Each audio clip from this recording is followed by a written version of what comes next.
बस हम डिस्कस कर रहे हैं अभी इस चैप्टर में और on a B to B shipment levels dispatches, जहाँ पे स्केल हाई होता है, जहाँ पे ट्रक्स की डिस्पैच होती है, not the last mile delivery.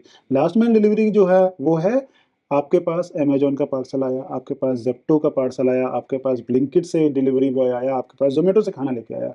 ये सारे बी टू सी के कॉन्सेप्ट्स हैं, जहाँ पे डिलीवरी लास्ट माइल डिलीवरी के लिए ही सफिशिएंट होती है। डार्क स्टोर से वहां से लास्ट माइल डिलीवरी वाले बंदे सफिशिएंट होते हैं। लेकिन जो डार्क स्टोर है वहां पे भी तो व्हीकल्स आ रहे हैं, और वहां पे भी व्हीकल्स आ रहे होंगे फुलफिलमेंट सेंटर से, जो रीजनल, जो उस स्टेट का या शहर का होगा। और उस शहर के जो फुलफिलमेंट सेंटर्स हैं उस पे एक सेंट्रलाइज्ड मदर हब से या एक जोनल वेयर हाउस से आ रहा होगा। उस लेवल की हम बात कर रहे हैं, जोनल लेवल से डिस्पैच होकर के सिटी टू सिटी डिस्पैच करके है आपके डार्क स्टोर तक पहुंचाती है आपके सामान को, ताकि जब आप ऑर्डर करने जाओ तो आपके जो डार्क स्टोर से, अब ये बोलोगे डार्क स्टोर क्या होता है, किसी अलग चैप्टर में हम डिस्कस करेंगे। फिलहाल के लिए सिर्फ इतना समझ लो, 2 से 3 किलोमीटर के डिस्टेंस में ब्लिंकिट, जेप्टो जैसी कंपनियां अपनी छोटे छोटे शॉप्स कह लो वो खोलती हैं, और आर्टिकल्स या जो मटेरियल्स हैं वो इस तरीके से रखती हैं, because they have all the data with them.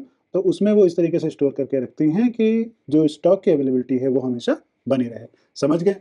आगे बढ़ते हैं। अगला जो कंपोनेंट है वो है ड्राइवर मैनेजमेंट। जो ड्राइवर की फ्लीट है उनको टेक केयर करना। आपके पास गाड़ियां हैं, आप ऑन कर रहे हो, तो ड्राइवर्स भी आपके अपने होने चाहिए। ड्राइवर्स की ट्रेनिंग कैसी हो, ड्राइवर्स की रिक्वायरमेंट्स हैं वो फुलफिल होती रहे, ड्राइवर्स को टाइम टू टाइम ब्रेक मिलता रहे, उनकी लीव्स, उनकी अवेलेबिलिटी, बहुत सारे वेरियस फैक्टर्स हैं जो कि आपको टेक केयर करने हैं एज अ फ्लीट मैनेजर या एज अ ट्रांसपोर्टेशन मैनेजर। थोड़ा सा आगे बढ़ेंगे तो हम बात करते हैं मॉडर्न एज जो इंटीग्रेशंस हैं उनकी, जैसे कि जीपीएस ट्रैकिंग। आपके जितने भी व्हीकल्स हैं वो सारे व्हीकल्स क्या ट्रैकिंग इनेबल्ड है, आई मीन जीपीएस इनेबल्ड हैं? क्यों? क्योंकि अगर आपके जीपीएस इनेबल नहीं है तो आपको बहुत ज़्यादा डिपेंडेंसी होती है ड्राइवर के वर्बल कम्युनिकेशन पे। आपकी फ्लीट जो है ट्रक्स की, व्हीकल्स की, उसमें अगर जीपीएस की फैसिलिटी लगी है, then you can track all those locations, all those vehicles via system remotely. और अगर आप उसको अपने WMS TMS सॉफ्टवेयर से इंटीग्रेट कर देते हो तो आपको रियल टाइम विजिबिलिटी मिलती रहेगी किस डिस्पैच का क्या स्टेटस है। ठीक बात है।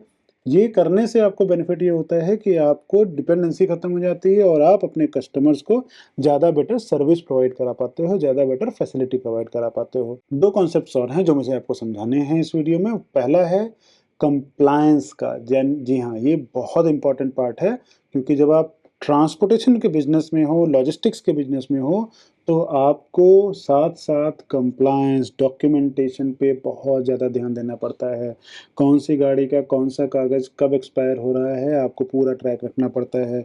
किस गाड़ी गाड़ी का इंश्योरेंस है, किस गाड़ी का नहीं है, किस गाड़ी की सर्विस ड्यू कब है, किस गाड़ी का कौन सा, किस ड्राइवर का लाइसेंस अवेलेबल है या नहीं है। इस टाइप के वेरियस फैक्टर्स हैं ऑन द डॉक्यूमेंटेशन साइड, आपको पूरा ट्रैक रखना पड़ता है।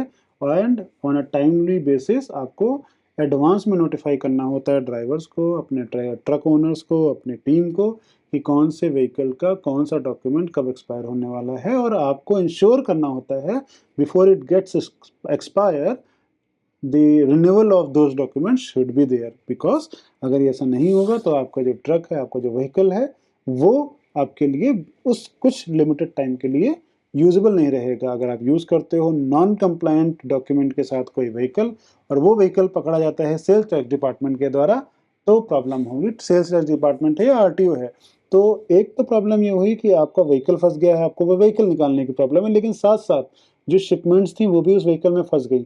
अब वो शिपमेंट्स भी डिले हो रही हैं, यानी कि आपको डबल नुकसान है। पहला, वो गाड़ी फंसी हुई है, वो गाड़ी निकालने में जो टाइम वेस्ट हुआ उतनी देर में गाड़ी एक और राउंड ट्रिप लगा लेती, वो प्रॉब्लम हो गई। दूसरा, जो शिपमेंट थी वो डिले हो गई, यानी कि जो जिस कस्टमर को जाना था उस कस्टमर को नहीं दे पाए टाइमली डिलीवरी, तो कस्टमर का सेटिस्फेक्शन कम हो गया। ये एक बहुत ही इंपॉर्टेंट फैक्टर होता है।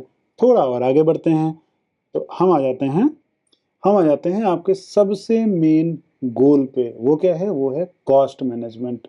जी हाँ, ये जो जितना भी हमने सीखा अभी तक, वो सब कुछ करने का जो पर्पस है वो कॉस्ट मैनेजमेंट। आपको कॉस्ट कैसे मैनेज करके रखनी है, कैसे कंट्रोल में करके रखनी है। आपको एक फिक्स बजट दिया जाता है, उसी बजट के अंदर रखना है।